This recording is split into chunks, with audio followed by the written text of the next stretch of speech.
자, 오늘은 서강대학교 문제를 한번 풀도록 할게요. 자, 서강대 같은 경우는요, 그 논술 문제 자체가 가장 어렵습니다. 그러니까 논술 문제가 뭐 연대도 있고 고대도 있고 서울대도 있고 뭐 여러 가지 학교가 있지만 서강대가 가장 어려워요. 그럼 가장 어려운 문제를 지금 왜 가져왔냐? 결국에 아무리 논술이라는 것이 어렵다고 할지라도 결국에 기본기에 의해서 얼마나 기본기만 정확하게 하면은 정확하게 했냐에 따라서 문제를 풀 수 있다 이거예요. 그러니까 그 어떤 문제가 나와도 중대도, 연대도, 성대도, 고대도 다 기본기를 가지고 사는 거기 때문에 너희들이 계속 뭐 긴장할 필요가 전혀 없습니다. 기본기로 가는 거다 결국에는. 자, 논술 기본기가 뭐예요? 결국에는 읽기죠, 읽기. 얼마나 정확하게 독해가 됐는가. 그래서 서강대 같은 경우는 제시문이 상당히 어려워요. 제시문이 상당히 어려운 만큼 다시 말하면 뭐냐? 독해만 제대로 돼도 읽기만 제대로 돼도 정답을 맞출 수 있다. 방금 얘기한 것처럼 문제 어렵다 그랬잖아, 그지? 그러면 답을 쓴 애들이 많이 있겠니? 별로 없겠니? 별로 없겠지, 그지? 그러니까 서강대는 발표를 보게 되면은 실제로 60점대들도 붙어요. 논술 문제 자체가. 근데 보통은 논술이 한 80점 정도 나와야지 붙을 수 있거든요. 근데 얘는 60점도 붙는다. 뭘 의미하는 거야? 그만큼 정답만 정확하게 써도 문제를 다 풀고 붙을 수 있다. 이것을 의미합니다. 자, 맨 앞에 봅시다. 인문계, 영미문학계, 이유문학계, 동아시아 문학계 있습니다. 자, 보시면은 문제 1번이 800에서 1000자고요. 넘겨보세요. 넘겨보시면은 문제 2번이 몇 글자냐면은 상당히 길어요. 1300에서 1500이다. 우리가 지금까지 봤던 문제들하고는 좀 다르죠. 상당히 길죠. 내용 자체가. 자, 보통 우리가 800에서 1000이다. 또는 1300에서 1500이다.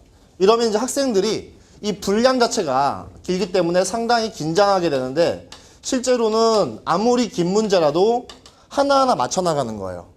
무슨 얘기냐면은 자, 논제 요구가 있을 거 아닙니까? 그죠? 이 논제 요구가 1번이 있고 2번이 있고 3번이 있고 4번이 있다. 해서 1번 쓰고 2번 쓰고 3번 쓰고 4번 썼더니 이것이 1000자가 된다. 하면은 1번은 몇 글자야? 그냥 산술 계산하면은. 그렇지.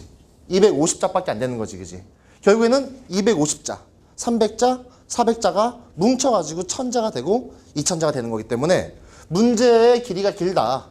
쓸 말이 많다. 이것을 전혀 긴장할 필요가 없다. 그 대신 너희들이 절대 뭐 하면 안 되냐? 절대.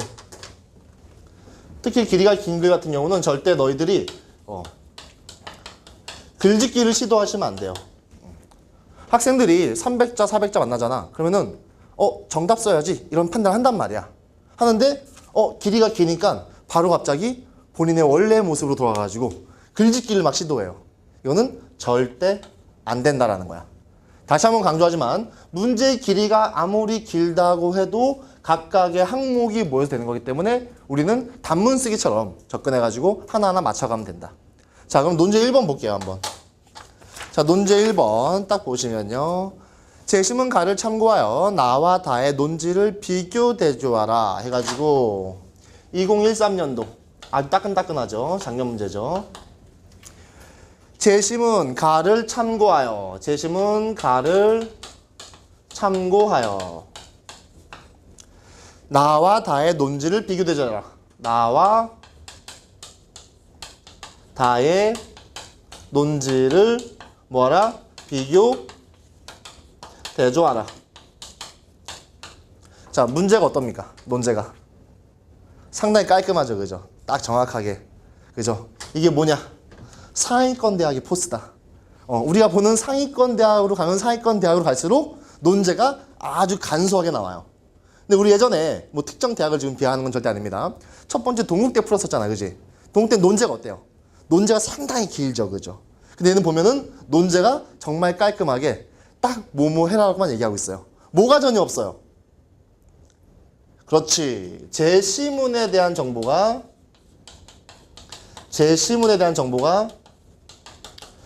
전혀 없죠.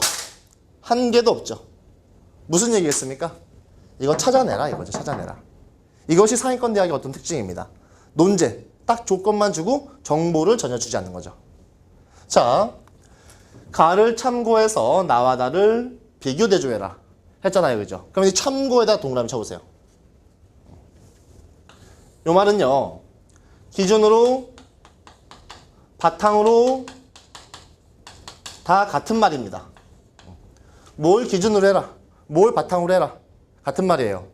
우리가 총칭해서 살펴보게 된다면은 지금 이 부분 뭐가 되겠습니까? 관점을 고정해라. 이런 식의 표현이란 말이죠. 관점을 고정해라. 이런 식의 표현이란 말이죠. 자, 결국에 이 문제가 요구하고 있는 것은요. 나하고 다를 비교대조하는 거야. 그지? 근데 그냥 비교대조하는 것이 아니라 가의 입장에서 비교대조하는 거죠. 그러니까 여기서 가장 중요한 제시문, 물론 다 중요하겠지만 어느 제시문 독해가 가장 중요하겠니? 그렇지, 가겠지. 왜냐면은 가에 대해서 우리가 정확히 독해내지 못하게 된다면은 비교대조가 안 되니까. 이해되십니까? 그래서 반드시 기준점이 되는 제시문을 정확하게 천천히 고민해줘야 된다. 그 다음에 비교대조 해주면 됩니다. 아주 간단한 문제죠. 자, 근데 우리가 보통 논술에서 비교하시오 이러면은 어떤 그림 떠올려야 그랬어요? 비교하시오 이러면은 우리가 이런 식으로 되는 그림을 딱 떠올리게 된다 했었죠. 그죠? 그럼 여기 대조가 포함된 거니 안 된 거니? 지금 여기에 이런 식의 그림이라는 것은 결국에는 대조도 포함되어 있는 거죠. 왜? 국어식으로 얘기하면은 뭐를 쓰는 게 비교야? 공통점 쓰는 게 비교잖아. 그지? 그럼 공통점 여기서 어디입니까? 여기잖아. 그지? 근데 우리 여기만 쓸 거야? 아니지. 어디서 쓸 거야? 우리 여기도 쓸 거란 말이야.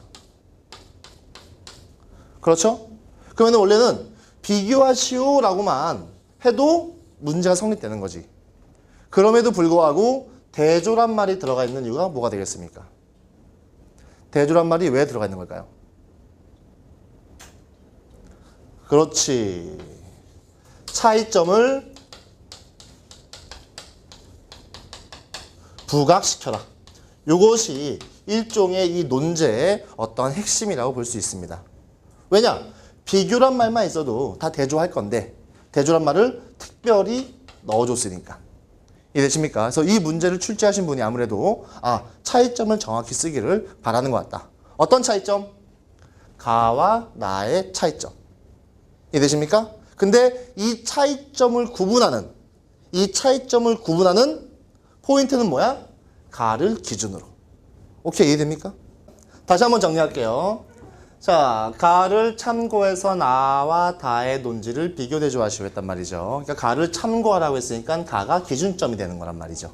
이해되십니까? 여기에다가 시선을 완전히 고정시킨 상태에서 얘들을 비교하는 거죠. 근데 비교란 말뿐만 아니라 뭐도 있다고요? 대조도 있다고요. 그럼 결국에 이 문제 출제하신 분이 뭐 하기를 좀 바라는 거야? 대조를 잘 하기를 바라는 거란 말이지. 이해됩니까? 자, 제시문 보겠습니다. 제시문 가. 자, 밑에 출전이 나와 있잖아요. 그죠? 출전에 줄 쳐보시고요. 이게 그 서강대의 특징입니다. 뭐 고대라든지 연대라든지 출전을 얘기 안 하는 경우도 있거든요. 근데 서강대는 항상 출전에 대해서 얘기를 하고 있습니다. 자, 제시문가. 고등학교 윤리와 사상 교과서니까 제시문가는 어려울래야 어려울 수가 없겠죠. 인류는 비록 각기 서로 다른 문화를 가지고 있지만 그 문화의 차이를 뛰어넘는 인류 전체의 보편적 가치 또한 존재한다. 자, 어디에 동그라미일까요? 인류 전체의 보편적 가치의 동그라미겠죠. 자, 가를 읽게 되면은 첫 번째 문장에서 인류 전체의 보편적 가치에 대해서 이야기를 하고 있습니다. 구체적 예로는, 자, 예의 동그라미 땅 치시고요. 어차피 지금 예시가 나왔다는 것은 1문장에 대해서 지금 예를 들고 있는 거잖아. 그지? 그러니까 얘는 그냥 예로 이해하시면 되죠. 핵심이 아니죠. 국제연합에서 채택한 세계 인권선언을 들 수 있다. 그 1조에는 모든 사람은 태어나서부터 자유롭고 평등한 존엄성과 권리를 가진다. 인간은 이성과 양심을 가지고 행동해야 한다라고 되어 있습니다. 자, 여기서 어디에 동그라미일까요? 자유롭고 평등한 존엄의 동그라미 치면은 약간 하수인 거야. 왜 하수야? 그 위에 뭐가 나왔습니까? 인류 전체의 보편적 가치라고 나왔었잖아, 그지? 그러니까 어디에 동그라미 치는 것이 정말 고수야? 그렇지, 모든에 동그라미 쳐야죠. 이 가치는 모든 사람에게 적용된다.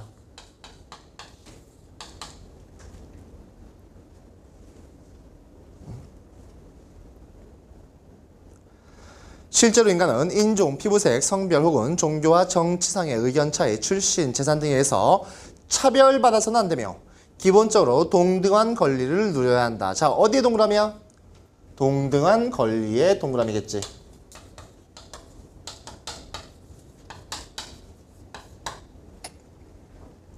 즉, 나왔으니까 앞 내용에 대한 상술이죠. 모든 사람은 생명, 자유, 신체 안전에 타고난 권리를 가지고 있다. 모든 사람이 이러한 보편적 가치의 동그라미. 우리는 각자 가진 특수성을 넘어 모두가 하나의 지구촌 구성원이라는 의식을 가지고 공동의 목표를 향해서 노력해야 한다 해서 마지막에 보편적 가치 이런 말 나옵니다. 자, 글이 어렵니 어렵지 않니? 어렵지 않습니다. 그죠? 하지만 이런 식으로 너희들이 정확하게 정리하면서 읽었나 아니면은 그냥 줄줄줄 읽었나 하는 것은 나중에 뒤로 넘어가서 비교할 때 엄청난 차이를 보일 수도 있어요. 이해되십니까? 그래서 반드시 아무리 쉬운 지문이라도 정리하면서 읽으셔야 된다는 거죠. 자, 인류 전체의 보편적 가치, 모든 사람이 누려야 되고요. 동등한 권리, 보편적 가치 계속 이어지는 이야기들이라는 거지. 이해되십니까? 우리 아주 첫 시간에 얘기했던 거, 모든 글이라는 것은 부연의 구성을 취하기 가장 쉽다. 기억납니까? 이 글도 마찬가지로 첫 번째 문장에 대해서 점점 부연 취하고 있는 거죠. 오케이? 자, 그럼 제시문 가가 끝났고요. 이제 제시문 가를 읽었으니까 나와 다를 읽고서 비교대조해야 되겠죠. 자, 제시문 나와 보겠습니다.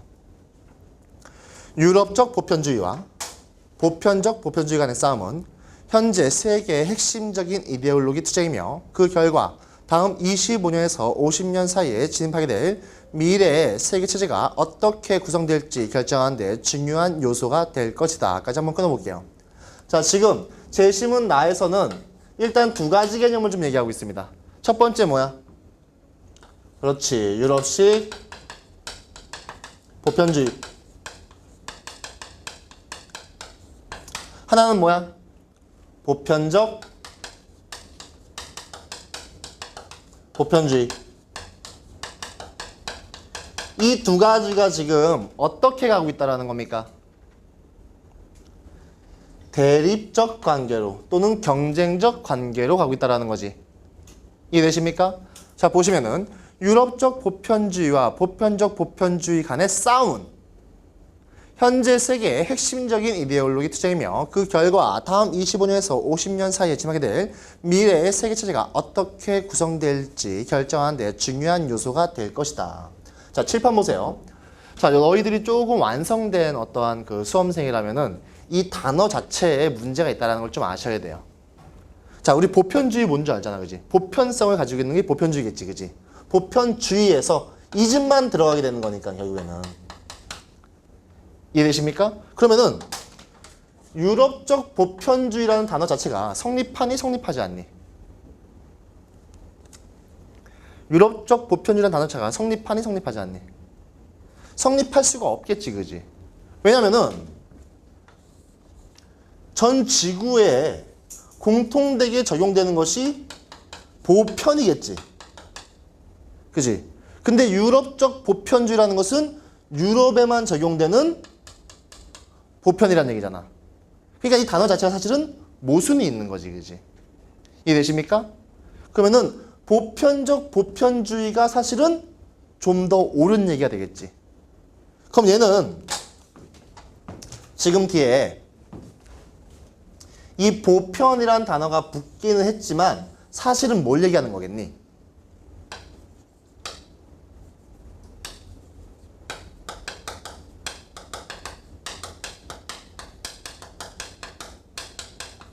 어떤 유럽적 사고 방식을 얘기하는 게 될 수 있겠지. 이해됩니까? 제시문을 다 읽지 않더라도 제시문이 함의하고 있는 것들, 내포하고 있는 것들 이런 식으로 찾을 수 있다는 얘기예요.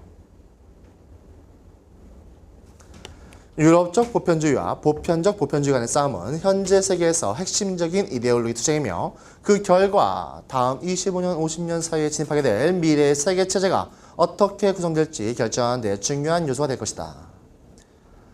어느 편이든 선택은 불가피하다. 그리고 지구 전역에 제기된 모든 특수주의적 관념이 똑같이 정당하다고 생각하는 초특수주의자의 입장으로 물러나서는 안 된다. 자, 줄쳐야 되겠죠? 어떻게 되면 안 돼? 초특수주의자의 입장으로 물러나서는 안 돼.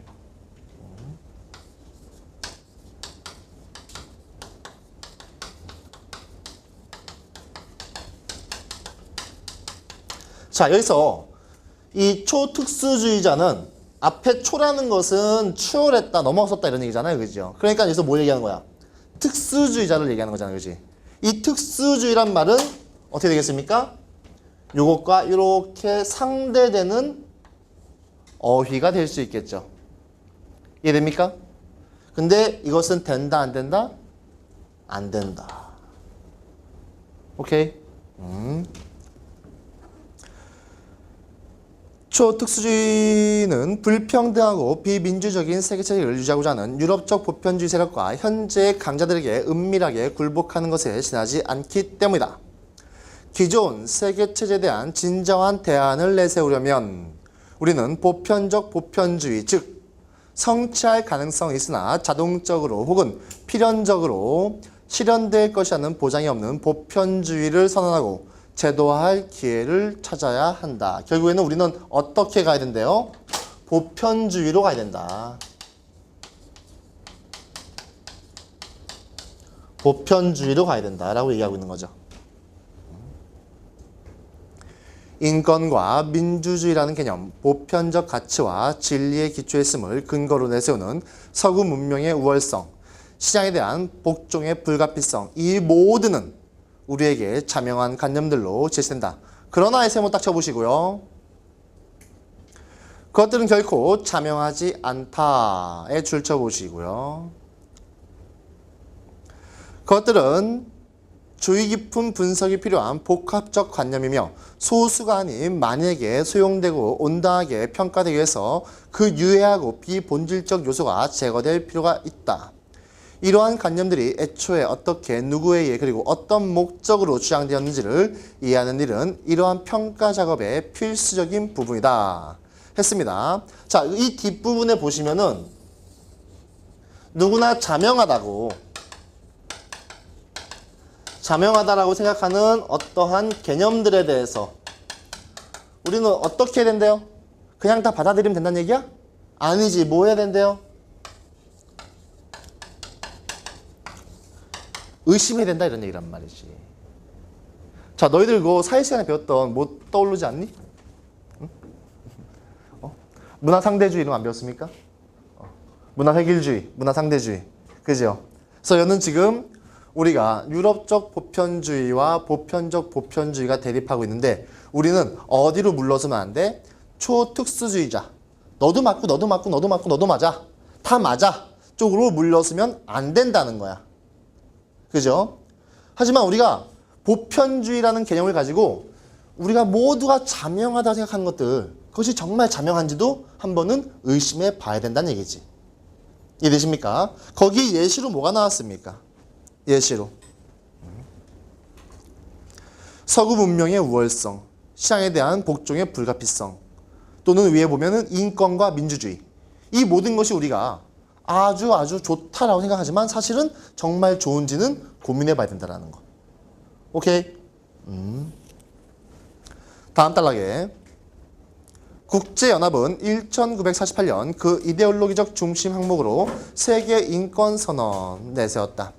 그것은 유엔의 거의 대다수 회원국에 의해 신뢰된 데는 국제법을 제정한 것이 아니라 회원국이 원칙적으로 신봉하는 일련의 이상들을 구체화한 것이었다. 자, 어디에 동그라미 치면은 아주 우수한 수험생일까? 어디에?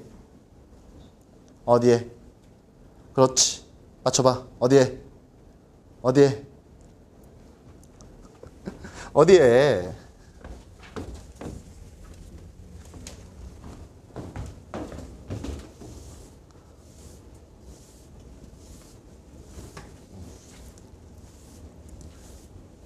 모르겠습니까?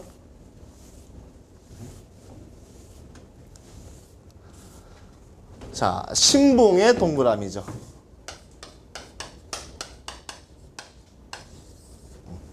신봉의 동그라미죠. 왜 신봉의 동그라미겠니? 신봉이란 단어를 주로 긍정적일 때 많이 써요? 부정적일 때 많이 써요?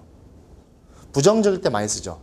아, 쟤는 너무 저거 신봉하고 있어. 쟤는 너무 저거 신봉하고 있어. 약간 부정적으로 많이 쓴단 말이지, 그지? 근데 세계 인권 선언이라는 우리가 한 번도 이것이 부당한지 의심해보지 않은 이 인권 선언이라는 것이 어떻게 만들어졌냐?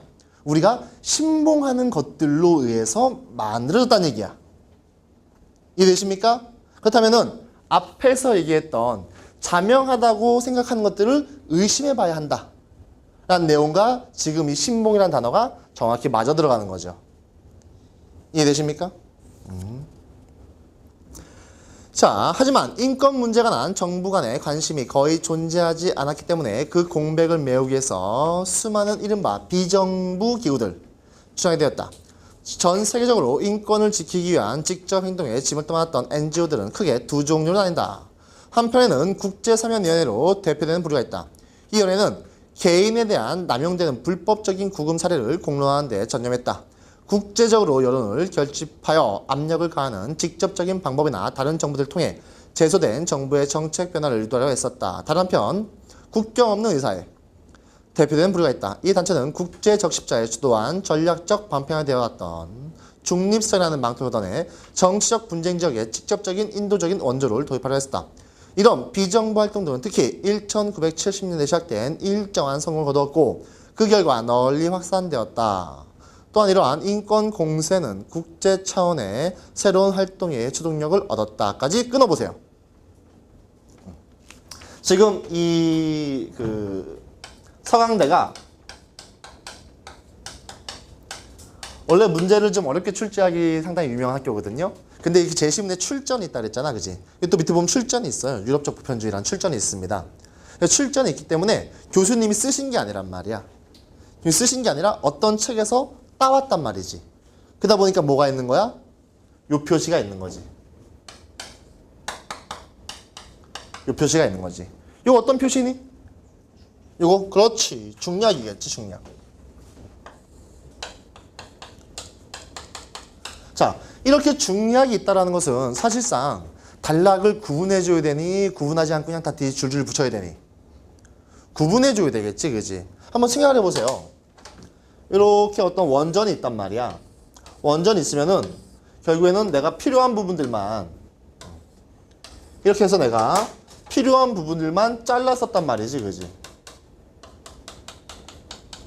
이해되십니까? 그래서 이걸 가지고 나서 우리가 뭘 만들었어? 제시문을 만든 거란 말이야. 딱 나눠서 이런 식으로. 그지? 그럼 이렇게 원전을 잘랐으니까 이 부분에서 단락을 구분해 주는 것이 어떻게 보면은 아주 정상적인 활동이란 말이야. 근데 지금 이 글에 지금 단락이 있니 없니? 단락이 없단 말이야. 그래서 너희들이 의미적으로 단락을 끊어서 읽어주셔야 됩니다. 아니고 이 중략 부분 넘어서 그냥 줄줄 읽다 보면은 독해가 거의 될 수가 없어요. 어렵기 때문에. 이해되십니까? 자, 지금 이 단락에서 얘기하는 바는 뭐가 되겠습니까? 우리가 그 인권선언이라는 것이 결국에 어떤 것들에 대한 신봉에 의해서 만들어졌지만 이것이 국가 정치적으로 활동이 안 되다 보니까 뭐가 나왔다는 얘기야? 그렇지. NGO가 나왔다는 얘기지. NGO가 나왔다는 얘기지. 그래서 얘네들이 지금 뭐하고 있어? 아주 적극적으로 활동하고 있다. 그렇죠? 이런 얘기하고 있습니다. 하지만 여기서 가장 중요한 단어는 인권선언도 아니고 NGO도 아닙니다. 뭐가 되겠습니까? 신봉이 되겠지. 신봉이 되겠지. 우리가 이 보시게 되면은 지금 국제사면위원회 어감이 어때요? 아주 긍정적이잖아. 뭔가 되게 정의로워 보이고. 그죠? 또 그 밑에 보시면 뭐가 있습니까? 국경 없는 의사회. 어감 자체가 얼마나 긍정적으로 보여. 하지만 이런 것들이 신봉에 의해서 만들어졌다 이런 거예요. 다시 말하면 뭐야? 우리가 자명성에 대해서 의심하지 않았다 이런 얘기지. 이해되십니까? 이해되십니까? 자, 다음 보겠습니다. 아프리카와 아시아에서 세 차례 중요한 직접적 갭이 있었는데 인도주의적 가치를 훼손했다는 점을 명분으로 삼아 한 정부가 다른 정부에 대한 군사행동을 취했다. 개입자의 관점에서 명분은 인권이었다. 줄쳐보시고요. 누구의 관점에서? 개입자의 관점에서 명분은 인권이었다.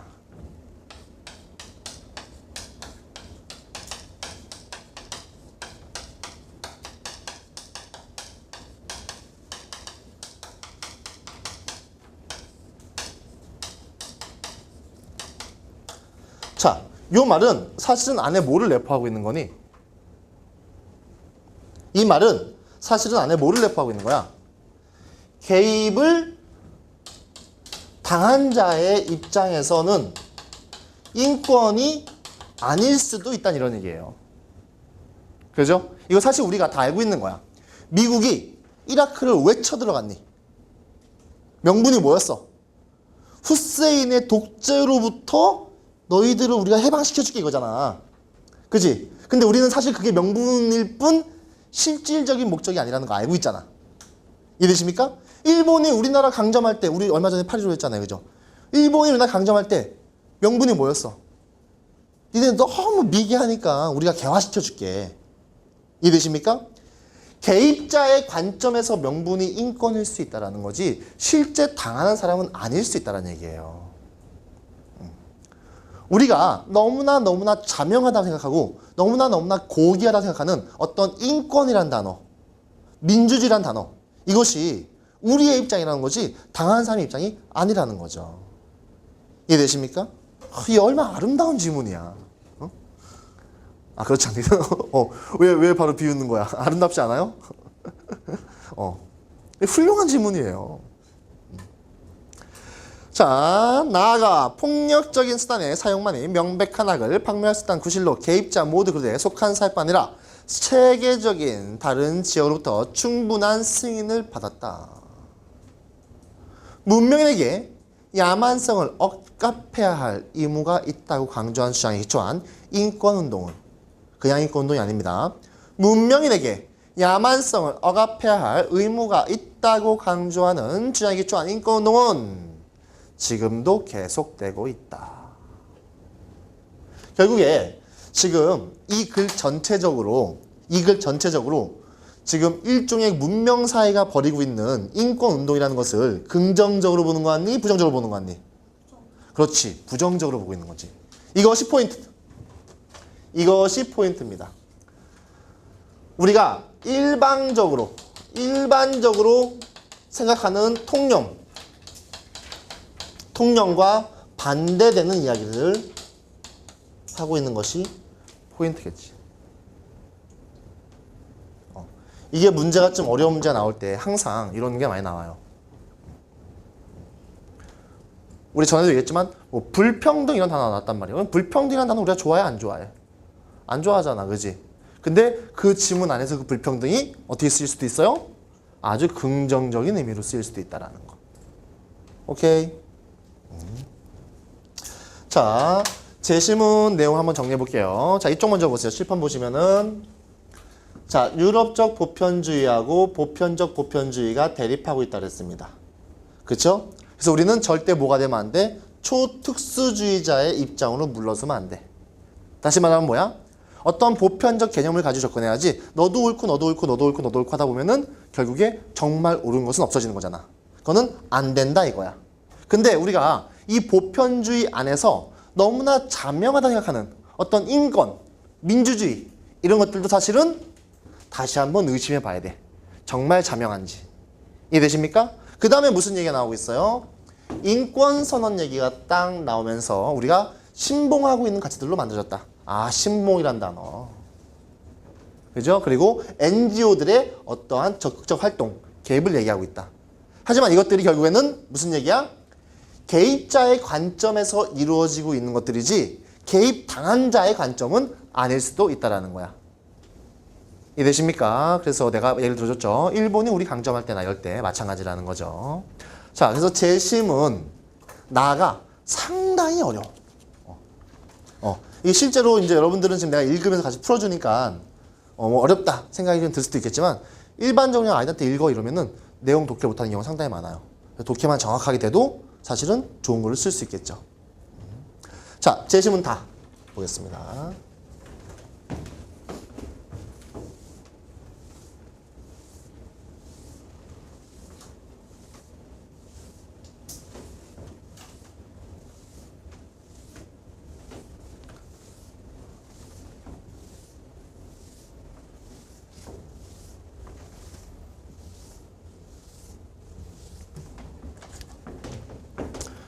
자, 제시문다. 국제연합이 세계인권선언을 채택한 1948년 국제인권규범이 탄생한 해였다. 자, 제시문 다의 첫 번째 문장 딱 읽자마자 제시문 나나 뭐에 대해서 이야기하고 있다? 인권선언에 대해서 이야기하고 있다는 것을 알 수 있습니다. 그죠? 그러면 제시문 나나, 제시문 다나 공통점 뭐라는 거야? 인권. 그렇죠? 인권. 자, 제시문 다 볼게요. 국제연합이 세계인권선언을 채택한 1948년 국제인권규범이 탄생했다 해서 제시문 나나, 제시문 다나 인권에 대해서 얘기하고 있다. 그렇죠? 우리는 국제인권체제의 발전을 다음에서 확인할 수 있다. 인간 존엄성을 해치는 범죄라는 개념은 나치 전범들에 대한 니른베르크 재판에서 연합군이 최초로 사용한 말로서 이 말은 어떤 극한적인 적개심이나 전쟁 상황 아래서도 국가 관료나 개인을 나눌 것이 없이 모두가 반드시 서로 간에 지켜야 할 일정한 규범이 있음을 명백히 한다. 자, 뭐야? 모두가 반드시 서로 간에 지켜야 할 일정한 규범에 줄 치셔야 되겠죠.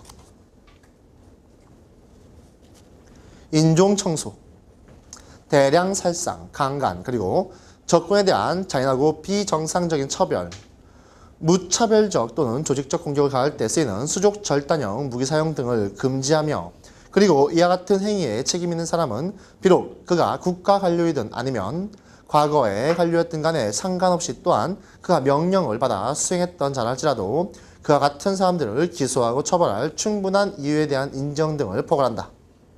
군인이나 관료였다 할지라도 나는 단지 나의 의무를 수행했을 뿐이라는 말이 더 이상 타자, 특히 그 타자가 적군일 경우 타자의 인격에 기초한 인권을 짓밟을 수 있는 충분한 이유로 인정되지 못하는 것이다. 국제법 내에 이와 같은 범죄들이 꾸준하게 새롭게 규정되었지만 규정되면서 특히 국가 간 무력 충돌 상황에 적용됐던 것이 내전이나 어떤 정권이 그 국민에 대한 이런 가혹 행위를 하는 경우까지 점차 확대되면서 인도주의적 개입의 동그라미 딱 치시고요. 개념이 탄생으로 이어졌다. 자, 결국에는 지금 제시문 다와 같은 경우는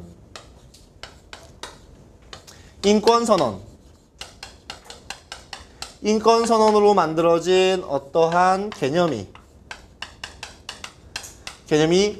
어느 한 특수 집단에만 적용되는 것이 아니라 어떻게 한다고요? 아주 포괄적으로 적용된다. 그러다 보니까 이 개념이 점점 커져가지고 국가 간의 전쟁뿐만 아니라 어디에도 적용된다? 내전에도 적용된다. 이것을 조금 어려운 말로 하면은 무슨 말이야? 인도주의적 개입. 그죠? 아까 누가 했던 거야? 제시문 나에서. 누가 했던 거야? 그렇지. NGO들이 했던 거지, 그지? 국경 없는 의사회, 국제사면위원회, 얘네들이 했던 거죠. 인도주의적 개입을 하고 있다는 거지. 이해되십니까? 자, 다음 단락. 인도주의적 개입의 이론이나 간행은 보스니아, 코소보의 무고한 시민들에게 자행됐던 범죄와 인종 청소를 막고자 한 미국과 나토 동맹국의 행위를 정당화하는 데 비롯되었다. 인도주의적 계급은 주권적 민주국가라도 자국민의 일부에 대해 종교와 인종, 이방인, 언어 그리고 문화 등을 이유로 줄쳐보세요. 기본인권을 무참하게 짓밟을 경우 이와 같은 집단 살해와 인간 존엄성을 해치는 범죄를 막기 위한 보편적 도덕적 의무에 동원을 시시고요. 결국에는 뭐가 있다는 겁니까? 보편적 도덕적 의무가 있다라는 거야. 누구에게? 모두에게. 모두에게.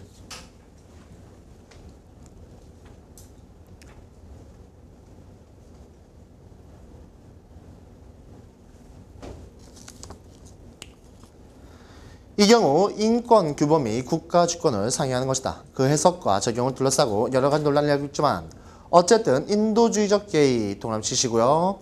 국가 주권이라고 할지라도 시민이나 거류민의 생명과 자유 그리고 재산을 마음대로 처리할 수 있는 무조건적, 무제한적 권리를 가질 수는 없다는 것이다.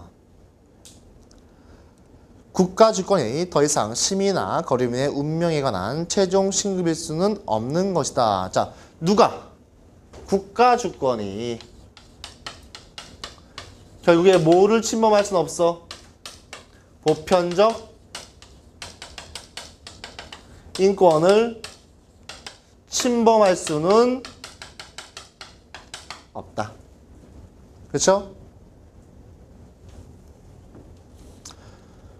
국가주권의 국내적 행사를 할지라도 점차 국제적으로 용인된 규범, 즉 집단 살해와 인종 말살, 대량 추방, 노예와 강간 그리고 강제 노동 등을 금지하는 국제 규범에 종속되는 것이다. 그래서 국가의 규범도 어떻게? 국제적 기준에 종속되는 것이다. 이해되십니까? 그죠? 제시문 단은 생각보다 읽기 어렵지 않죠. 그죠? 제시문 단은 그냥 읽어지는 글들이죠. 그래서 지금 이 문제 같은 경우는 지금 보시게 되면은 제시문 가가 있고요. 제시문 가가 그 인권에 대해서 얘기하고 있어요. 그죠? 이 제시문 가에 따라서 두 개의 제시문이 이렇게 나누어지고 있습니다. 그래서 제시문 나가 있고요. 제시문 다가 있어요. 그래서 제시문 나가 좀 어렵단 말이야. 제시문 나가 좀 어렵다니까 제시문 다를 좀 정확히 읽어도 해결할 수 있는 부분들이 있어요. 그래서 제시문 다를 보면은 국제적 기준에 따른 어떠한 인권에 대한 수호 또 모두 가능해 인도주의적 개입도 가능하다. 이렇게 얘기하고 있단 말이죠. 요거에 반해서 얘는 우리가 어떠한 국제적 기준이라는 것 자체를 뭐 해봐야 돼? 우리가 의심해봐야 된다. 라고 얘기하는 거고 결국에 여기서부터 파생된 개념인 인권이라는 개념이라든지 뭐 민주주의라는 개념 이것들이 과연 자명성을 가지고 있냐 이것에 대해서 우리는 다시 한번 생각해야 된다. 그렇죠? 그러니까 우리가 얘기하는 인도주의적 개입은 반드시 옳은 것은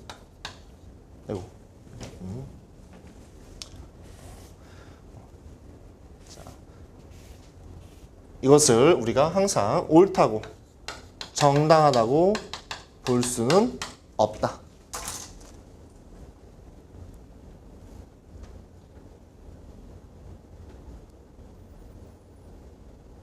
자, 이해되십니까? 자, 그래서 우리가 결국에는 공통점이라는 것은 뭐 인권이라든지 인도주의적 개념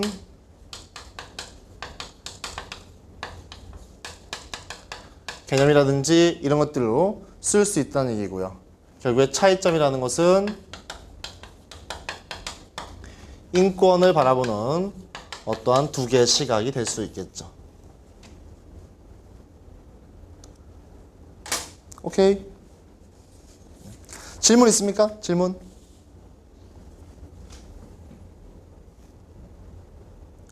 그래서 실제로는 지금 이 문제 같은 경우는요, 뭐 내용이 어렵다 이런 걸 떠나가지고 결국에 뭐를 묻고 있는 거냐면은 제시문 나를 정확하게 독해할 수 있냐? 너희들이 제시문 나를 정확하게 독해할 수 있냐?